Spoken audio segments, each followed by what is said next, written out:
сейчас быстро напомню, что было в предыдущей серии. Я поняла, почему практически во все блюда тут добавляют кокос. Это какая-то вообще космическая вкуснятина, я хочу сказать. Знакомлюсь с людьми из бедного района. Ой, слушайте, у вас это, ваш дом, да? И сколько вас тут человек живет? И подтягиваю свои навыки в приготовлении кофе. Чик-чик-чик-чик-чик, поставил чашку, нажал на кнопку. Добро пожаловать в Санто-Доминго, столицу Доминиканы. Это жизнь других.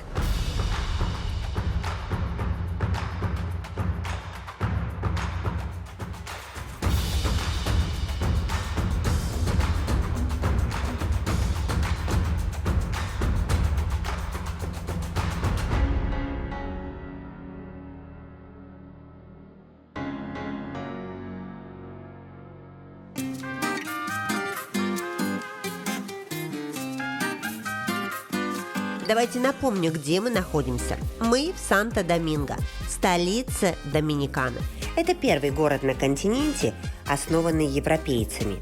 И мировая столица кофе и рома. Солнце, море, пляжи и пальмы – настоящая мечта для туриста. В прошлый раз мы немного заглянули за кулисы этого райского места. Познакомились с бедной и богатой семьями, узнали, как люди одеваются и что едят. В этой серии мы с головой погрузимся в быт местных жителей и узнаем, а райское ли это место для тех, кто не приехал сюда на 2 недельки, а живет тут каждый день. Например, как тут живет Артем, который ходит в начальную школу и только начинает познавать мир. И узнаем, живут ли в шоколаде те, кто трудится на шоколадной фабрике. И познакомимся с Карлосом, который работает охранником, хотя уже давно вышел на пенсию.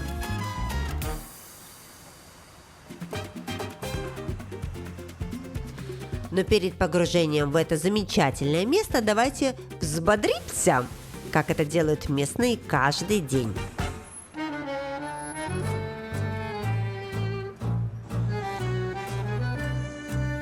Утро начинается, конечно же, с кофе. Кофе тут пьют все. И стоит он 25 песо. И правда, такой вкусный. Вот выпил чашечку и пошел дальше работать, как я. Кофе у нас подходит все. Простой хлеб, сладковатые, лепешки. Есть еще мужской завтрак. Это салями, жареный сыр, яичница и кофе. Кофе помогает переварить это все. Без кофе у нас день не начинается. Проще представить итальянца без вина, чем доминиканца без чашки кофе. У нас популярен особый вид кофе. Это что-то между эспрессо и американо. Не знаю, как описать еще. Мы его называем доминиканским. Пьем каждый день и много. Так, силами и бодростью зарядились, пора и за работу. Не хочется, конечно, с такой погодой, я бы лучше искупалась, но с морем тут есть один большой нюанс. Знаете, в Санто-Доминго хоть и есть море, но оно грязное, и тут пор. В общем, людям отдыхать просто негде. А где они отдыхают? Вот где отдыхают люди, у которых есть море, а выйти в море они не могут? Сейчас все узнаю. Нет, в море мы не купаемся. Вы будете смеяться, но мы не умеем плавать. Я не умею плавать. Лично я хожу потанцевать в клуб. Но мы все любим танцевать, там полгорода встретишь. Конечно, мы выбираем танцы.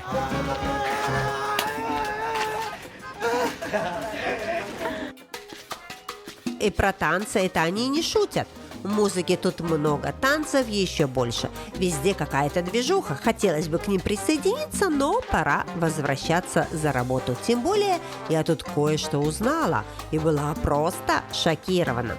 Чтобы отдать ребенка в детский сад, многие платят $15 000 в год. С такими ценами детский сад должен выглядеть примерно так.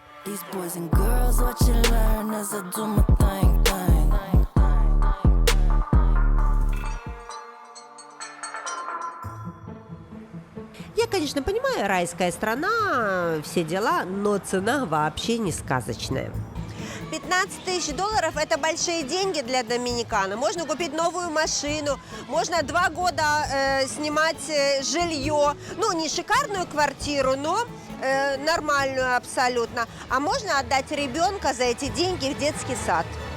Идемте посмотрим, за что же люди платят.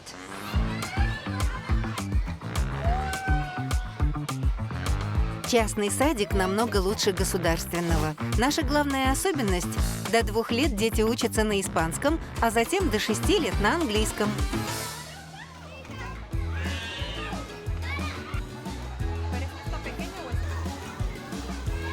Зайти в садик могут только люди, родители, чьи имена внесены в список, кто может забирать детей.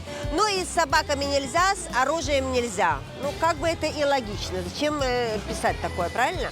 Ну вот и все. Меня в списках нету, поэтому меня, конечно же, и не пускают. Или вы меня пустите? Откройте мне. О, видишь? Дядя с ключом. То есть, ну, безопасность такая. Меня никто не проверил. Вдруг у меня есть собака в кармане. Ну, мало ли.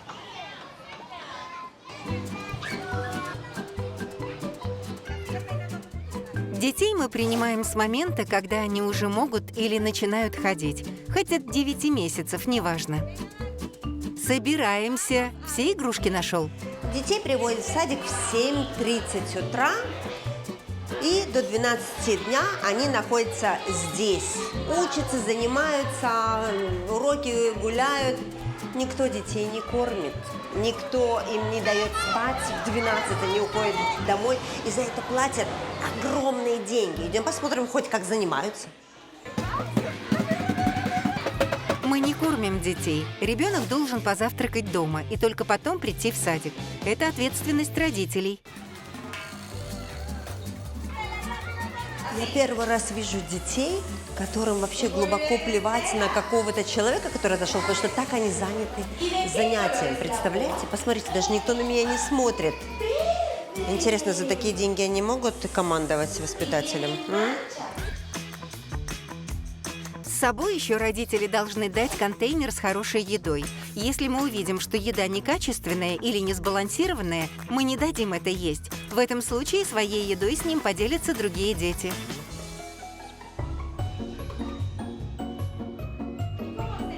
Вот это счастливые лица, которые никогда не знают, что такое ипотека.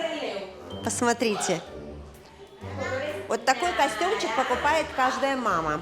Мало того, что она платит за этот детский сад, она еще несколько вариантов вот шортиков и рубашечек покупает. А ребенок вырос, надо новую покупать.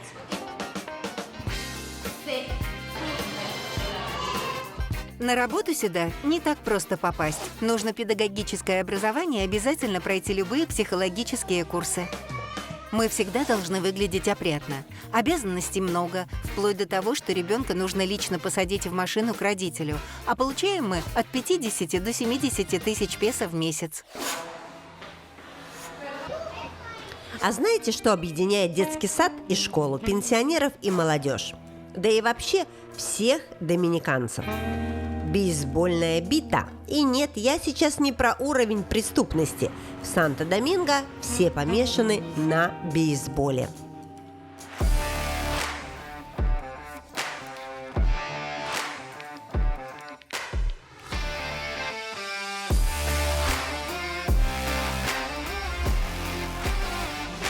Все, и дети, и взрослые, и старики.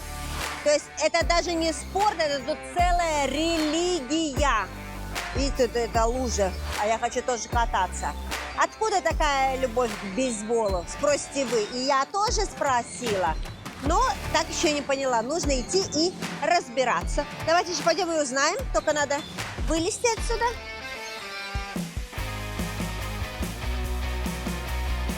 Любовь к бейсболу нам привили американцы, английские рабочие и соседи-кубинцы. Они постоянно рубились, и мы тоже начали. Бейсбол – это наша старая мечта выбиться в люди. Раньше, если ты хорошо играл, это был единственный способ уехать из трущоб в Америку и заработать. До сих пор каждый мальчишка знает имена тех, кому это удалось.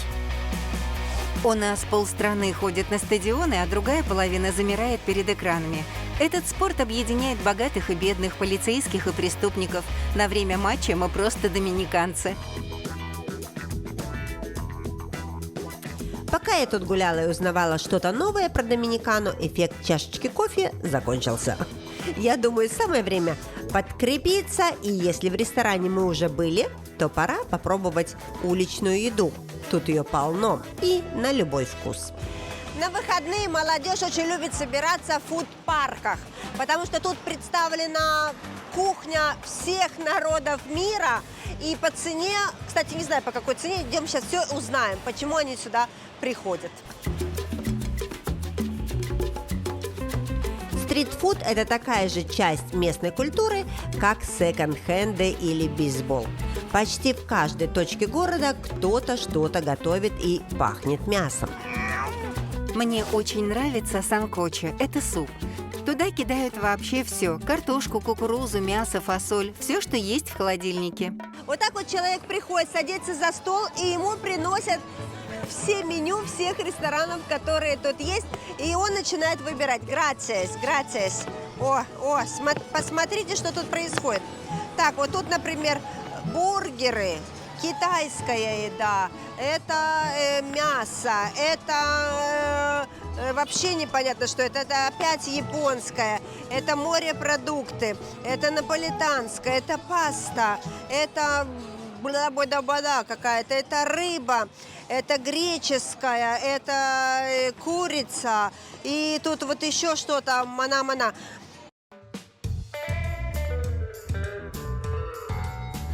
У нас много кухонь, но самая популярная все равно доминиканская. Особенно часто берут пастели en hojas. Это пирожки в банановых листах. Разлетаются только так. Свинина вообще без цены. А, нет, вот есть цена 1000. Ну, это дорогое, это прям дорогие. Паста. О, паста стоит 495. Ну, в общем, короче, ребят, на абсолютно любой вкус. Но цены вообще не дешевые, я хочу сказать. Абсолютно. Вот китайская еда, например, 650. Чаевые оставлять принято. Это где-то 10% от чека. Официанты их ждут и надеются на них, так как зарплаты небольшие. В общем, выбор был сложный. Я отдала свой выбор оператору, и он что-то заказал. Я сижу, жду. Не знаю, что сейчас будет. Сюрприз! Повар зарабатывает 22 тысячи песо в месяц. Посудомойщик 16-18 тысяч. Но сверху всегда добавляют 10% от общих продаж заведения. Они обязаны так делать по закону. Ну и, конечно же, чаевые. Поэтому зарплату можно умножать в среднем на 2. Обслуживать тут, кстати, не спешат. Я бы даже сказала, сильно не спешат. Прям вообще не спешат. Да и в целом в Доминикане никто никуда не торопится, как я поняла. Muchas gracias. Приятного аппетита.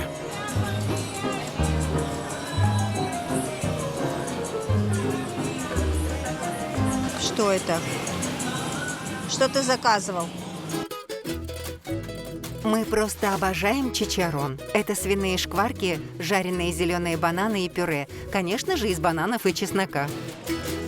Конечно, вкус у моего оператора. Бедная его жена. Ты не женат еще? Хана. Поэтому ты и не женат, потому что ты такое выбираешь.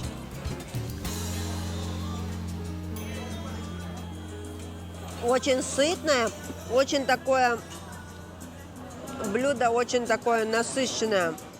А сколько стоит? Ты хоть видел? Ну, иди плати. Конечно, доминиканская кухня не всем подходит, особенно тем, кто на диете. Считать калории тут бессмысленно, никаких цифр не хватит. Поэтому самое время продолжить мою прогулку. Иначе скоро придется прогуливаться до фитнеса. Кстати, местные любят свежий воздух, особенно если погода позволяет насладиться одной игрой. И я сейчас не про бейсбол. Самая популярная игра тут домино. Самая популярная игра тут, конечно, бейсбол. А домино — это уже для самых рискованных и азартных. Шучу. Конечно, меня захватил азарт, и я тут... так, подожди, значит, тут 2, 4, подожди, все, вот. Правильно я сделала? Молодец, браво. Домино — это наш способ общаться. За столом мы забываем про беды, про работу, про то, что дома может не быть света. Это сближает нас. Я помню, это дедушки... Мой ход? Да. Дедушки сидели и говорили «рыба». Вы говорите «рыба»? Не знаете такое слово? Так, Ио, кто идет? Нет, так вы не можете походить. Нужно 1 или 6. Окей. Я играю почти каждый вечер. После работы это обязательно. Это как ритуал. Сесть, взять костяшки, выпить кофе или рома. Кажется, я выигрываю. Ну, по крайней мере, мне так очень хочется. В общем, они тут играют днями напролет. Твой ход. Я. Подожди, а что там? 6-1, да? 6-1. В основном играют, конечно, на интерес, но бывает и всю зарплату проигрывают, поэтому надо следить за мужем. Нету ничего. Тогда я. Пропускаю ход. Что-то я рано начала радоваться. Здесь неважно, богатый ты или бедный. За столом все равны. Это наша национальная страсть. Как бейсбол и кофе. Ну, ладно, ребят, я пойду, конечно, с вами весело, но я пойду еще что-нибудь посмотрю, что у вас тут интересного. Ну, домино — это круто, вот так вот люди проводят время. Видишь, все приезжают, гости столицы, так сказать, приходят сюда и радуются. Жарко так, что хочется помереть. Но я же оделась как молодец. Ну все, рогатцы, чао, какао. Да, солнце сегодня прям печет. Прохладного ветерка не хватает, но когда ты живешь тут каждый день, то хочешь не хочешь, а как спастись от жары, ты придумаешь. На улице такая жара, вы не представляете. Поэтому местные и я в их числе спасаемся мороженым. Стоит мороженое 120 песо, и есть оно, в принципе, на каждом шагу. Тут есть и без сахара, и малокалорийные, и без шоколада, и йогурт заморожен. То есть каждый выберет все, что хочет. И так жарко, ребят, мама дорогая, идем уже. Знаете, что еще можно случайно сделать в Санто-Доминго? Повернуть не туда и оказаться в совершенно другом городе. Ну, по ощущениям. Потому что я прям не ожидала, что за одним из поворотов может оказаться местный аналог Пекина. В китайском квартале огромный выбор китайской, азиатской еды. Стоит она, кстати, совсем не дешевле, чем обычная в городе. Но тут много магазинов, тут много китайских товаров, которые продаются, и они гораздо дешевле, конечно, и поэтому местные любят сюда приезжать. А вот такая уличная еда всего лишь 2 раза в неделю есть. Ну, в общем, да, надо опять попробовать еду. И начать я решила с интересной пары. Она командует, а он, судя по всему, является ее руками. Quanto costa? 300 песо. А это с чем? С мясом, пече? С чем? Это овощи и свинина. Да, хочешь? Конечно, мой оператор всегда такое хочет, и недорого. Ну, сейчас идем еще пройдемся. В общем, тут много еды, они прямо готовят, прямо здесь при вас.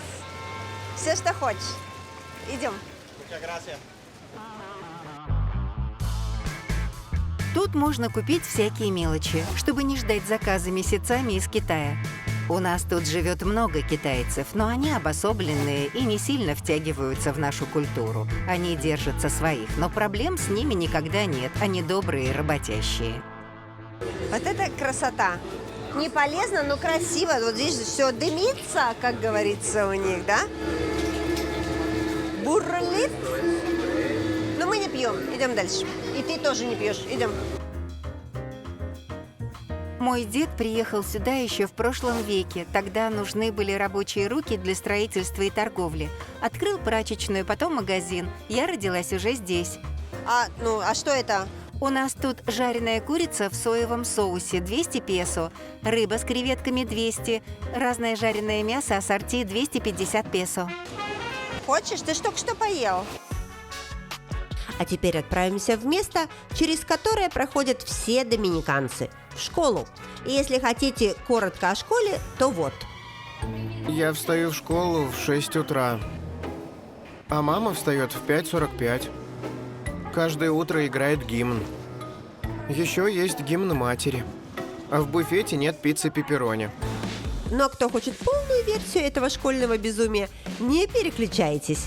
В Доминикане говорят, какое образование, такая и жизнь. Поэтому я пришла в школу, чтобы все узнать. Обожаю школы, особенно буфет.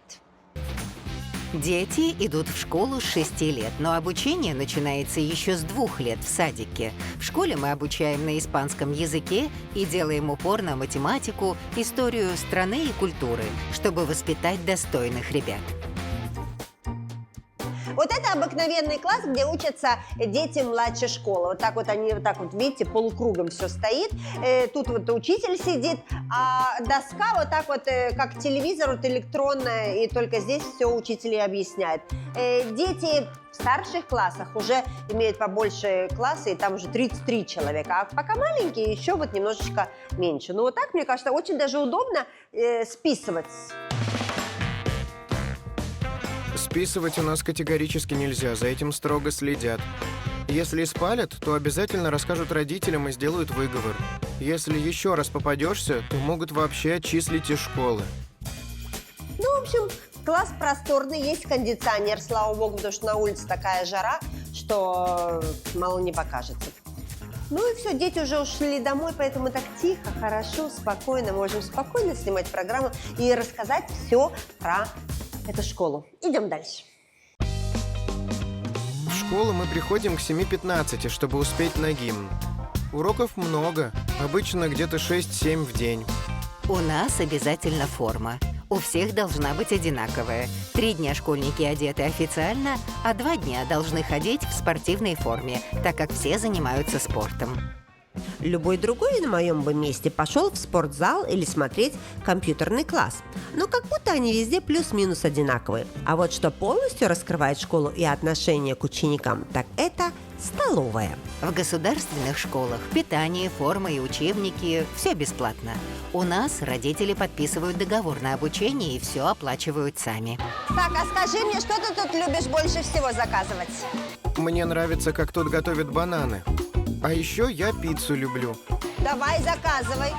Правда, моей любимой пепперони нет. Его любимой пепперони нет, понимаешь? Говорит, так. Ты каждый день туда ешь? Нет, не каждый. Обычно день? мне дают с собой ланчбоксы. Ну или 100-200 песо на столовую. После получения аттестата все стараются поступить в вуз, чтобы потом получить хорошую работу. Но высшее образование у нас платное, и не у всех есть деньги. Поэтому кто-то сразу идет работать после школы. Ты во сколько просыпаешься для того, чтобы идти в школу? Ну, я просыпаюсь в 6 утра, а мама на 15 минут раньше, чтобы меня собрать. Ну это очень рано, ты, наверное, не высыпаешься. Да, я постоянно прошу еще 5 минуточек. Чуть-чуть, да? А ложишься ты во сколько? В 8 или 9 вечера. Учитель, в зависимости от стажа, получает от 40 до 60 тысяч песо. А это правда, что вы приезжаете в школу и с утра у вас каждое утро гимн играет? Да, конечно, гимн школы и национальный гимн. И на каждый праздник есть свой гимн. Гимн матерей, гимн героев страны, например. То есть вы каждое утро слушаете гимн или вы поете его? И поем, и слушаем. Да. А если ты опоздаешь на гимн? Да ничего, я часто опаздываю. В общем, система у них точно непривычная. В бесплатной школе все включено, а в платной ты сам все купи, сам накорми, сам одень. Ну, на это оно и доминиканское образование. Тут вообще много что отличается. Особенно это видно в стиле и вкусах людей. Доминиканский стиль – это отсутствие стиля, это кроссовки с платьем, шорты с пиджаком. Ну, в общем, все, что ношу я. Поэтому мне интересно, как я выгляжу здесь. Сейчас я пойду все и узнаю.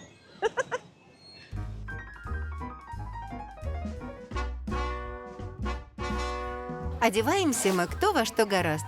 Мы любим яркие вещи, но главное, чтобы в них было не жарко. Поэтому в приоритете не красиво одеться, а не запариться. Мужчинам не важно, во что одета девушка. Главное, чтобы она была с формами. Худышек мы здесь не любим. О, да, у нас другое отношение к телу. Парням нравятся большие бедра и формы. Главное, чтобы было за что ухватиться. Это факт. Я не местный, и мне нравятся худые, но все мои друзья-доминиканцы любят крупных девушек. Не знаю, почему так. Ну, нравится им.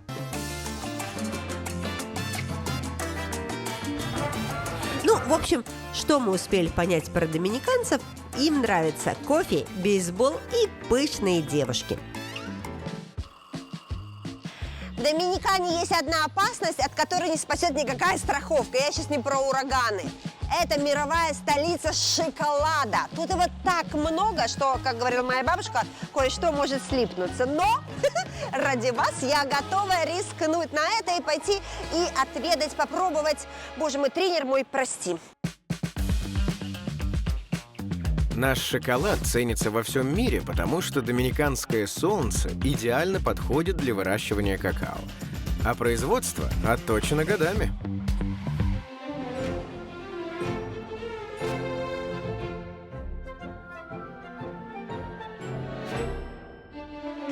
Так, ну что, Йенс мне говорит, садись, Жан, раз пришла, будем дегустировать весь шоколад.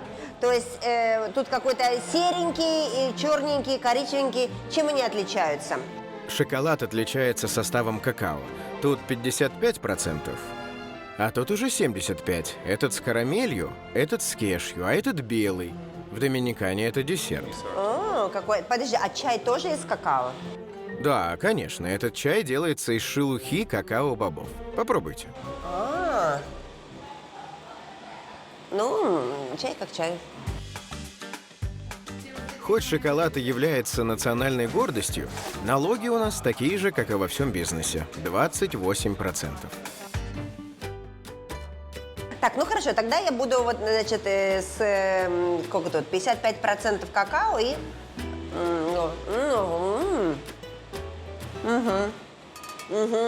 Ребят, по-моему, я остаюсь. В общем, у меня ощущение, что я нашла действительно свое место. То есть, понимаешь, вот именно тут аромат такой, вы не понимаете. Просто вообще, тебе нравится? Да? А, мой оператор тоже все это любит, но он на диете, а я нет. Шоколад может позволить себе каждый. Цены начинаются от 250 песо. У нас есть и уникальный рецепт. Это шоколад с кукурузой, изюмом и рисом. Тоже крайне популярен. Вот это самый очищенный настоящий какао-боб. Он очень-очень полезный, но отвратительно невкусный. Там нет сахара. Но это настоящие какао-бобы. Вот, возьмите, запейте. А вот здесь... Тоже без сахара, осторожно. Не знаю, как по мне, это очень вкусно. Господи, какая отрава. Ну, говорит, очень полезно. Боже, на, о.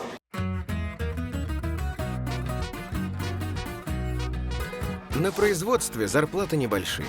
Сотрудники получают от 20 до 40 тысяч песо. Кстати, Йенс мне рассказал, что для его бизнеса не предусмотрены субсидии или налоговые льготы. И мне стало интересно, а как тут обстоят дела с законами? Кодекс у нас старый, ему более 200 лет.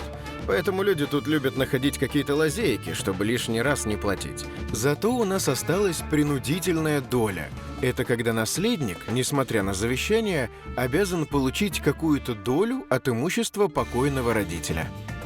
Для граждан тут прогрессивный налог 15, 20 или 25%. На недвижимость, по сути, нет налога, потому что это всего 1%.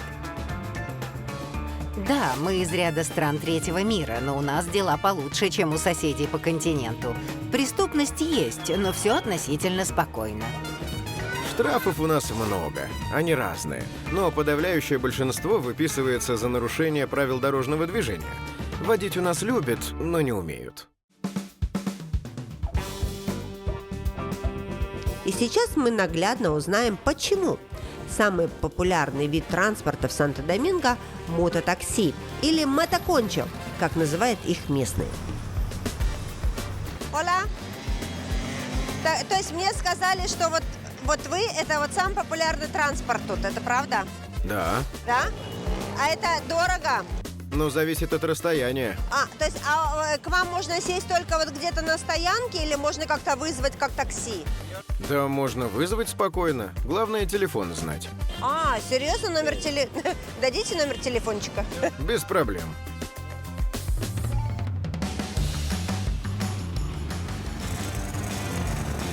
Конечно, это опасно, но выбора особо нет. Пробки тут каждый день, а они могут маневрировать в потоке и знают короткие маршруты.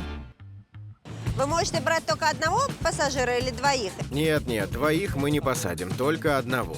Потому что это невыгодно. Ну, я видела, как ездят на мотоциклах здесь, честно сказать.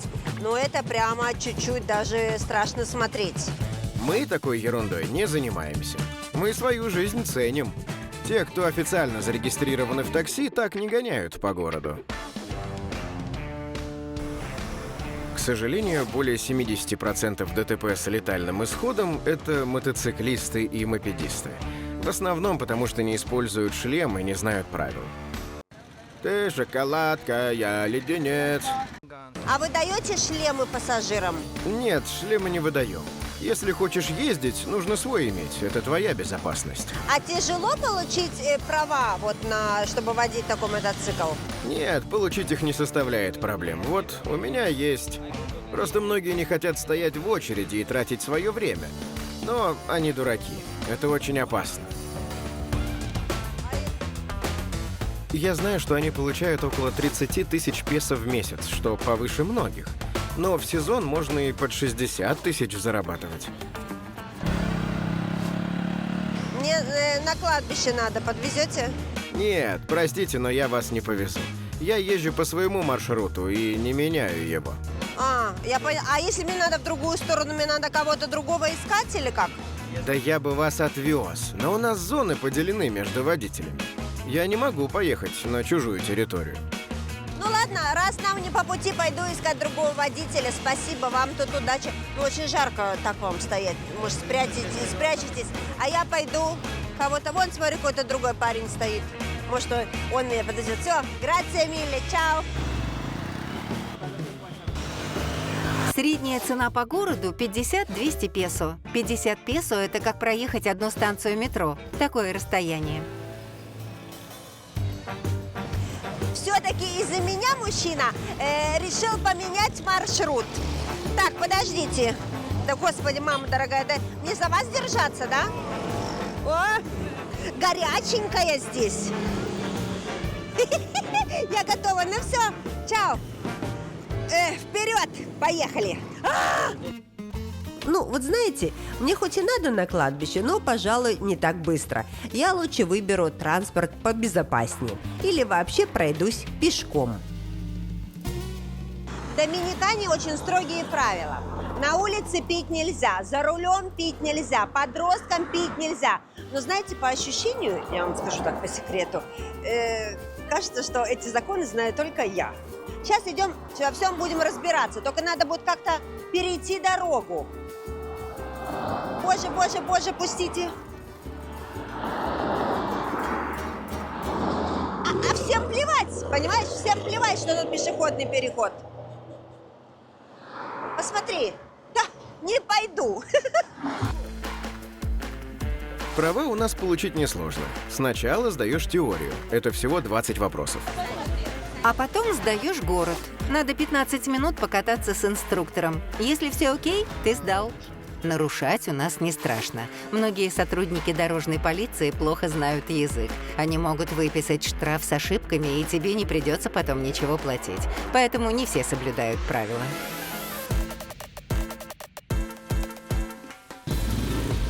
В общем, как в известной шутке, хочешь перейти дорогу, смотри налево, направо, назад и наверх. Тут это реально полезно. Здесь вообще особое отношение ко всему государственному. Понятные правила ДТП есть. Игнорируем. Неплохая медицина есть. Не ходим. И я это не выдумала. Вообще, знаете, в Доминикане не принято ходить к врачу. Тут все лечатся травами или ромом, или и тем, и тем. Они знают, что с чем смешивать и, в общем, как все делать. Поэтому сейчас я тоже все узнаю, несколько рецептов. А пока выключу камеру и поем.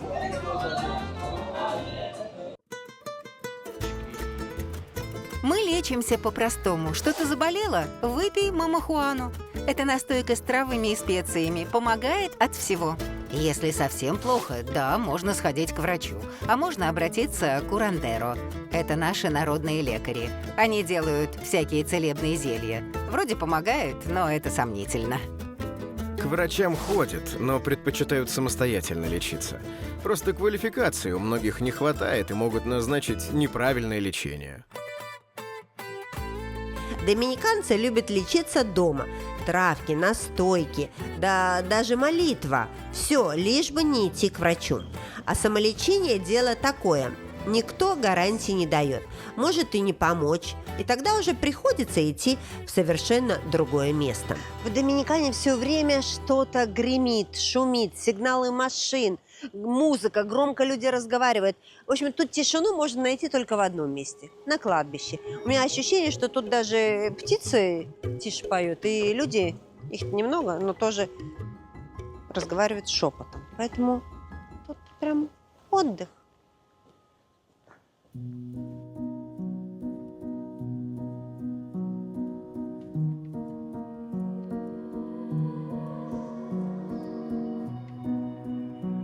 Меня зовут Анхель. Я смотритель этого кладбища.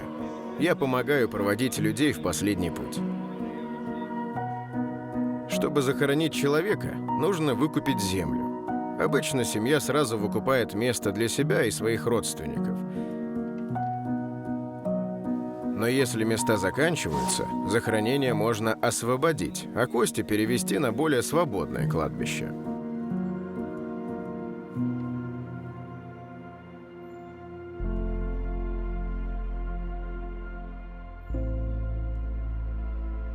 Все кладбища делятся на зоны. Богатых хоронят над землей в склепах, а бедных под землей, немного дальше отсюда.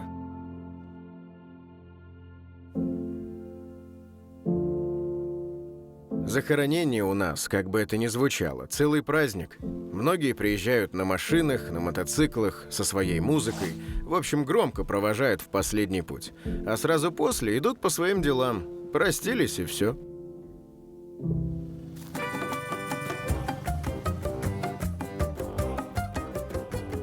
В общем, даже похороны не дают повода доминиканцам вести себя потише. Уходят они явно не по-английски. Единственное время, когда они ведут себя чуть-чуть спокойнее, это пенсия. Но оно и понятно, для танцев уже и колени не те, а музыку слышишь все хуже. Да и в голове другие проблемы. Надо искать работу. В Доминикане многие работают до последнего. Не потому, что им так хочется, а потому, что другого выхода нет. Сейчас я иду к одному пенсионеру, прямо, так сказать, на его рабочее место. Все узнаем про пенсию. Идем. Как таковой пенсии у нас нет, система сложная. Если ты официально работаешь, то работодатель делает отчисления, и небольшая пенсия будет. Но если ты трудишься неофициально, то государство тебя обеспечивать в старости не будет, даже минимально. Это Карлос, ему 66 лет, и он трудится охранником. Хотя, казалось бы, только что вышел на заслуженную пенсию. А вы давно на пенсии? Да нет, недавно вышел. Год и 2 месяца. Кем вы работали до пенсии? Я работал продавцом в мебельном магазине. Ну, это правда, что здесь, в Санто-Доминго, люди, выходя на пенсию, не могут прожить, потому что она очень маленькая, им приходится работать? Пенсия у нас действительно небольшая. Прожить на нее сложно, но можно. На меня одного ее бы хватило, но у меня большая семья, дети еще не встали на ноги. Поэтому нужно продолжать работать.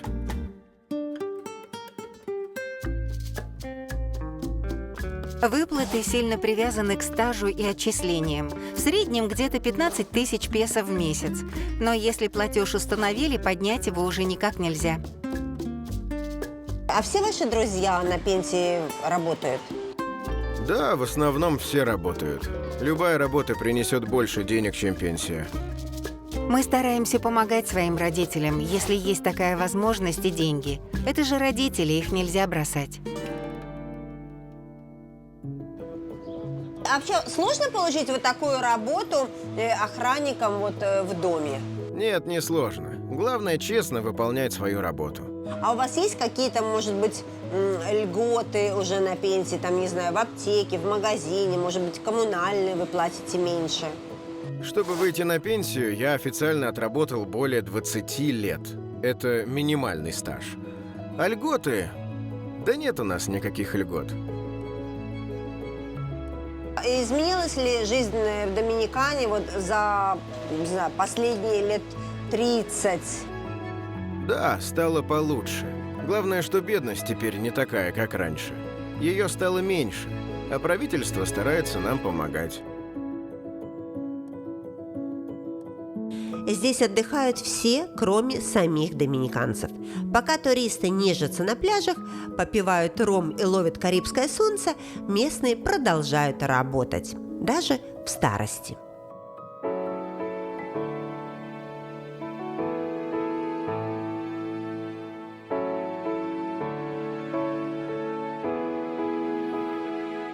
It's no use living if you're already dead. It's not worth saying if it's already said. Even if it all goes over your head, believe it if you want to. So keep your eyes on the road and your head in the stars. Follow it down the rabbit hole just a little while longer. You can change anything if you want to. Sing it like ooh, if you want to. Sing it like ooh, if you want to.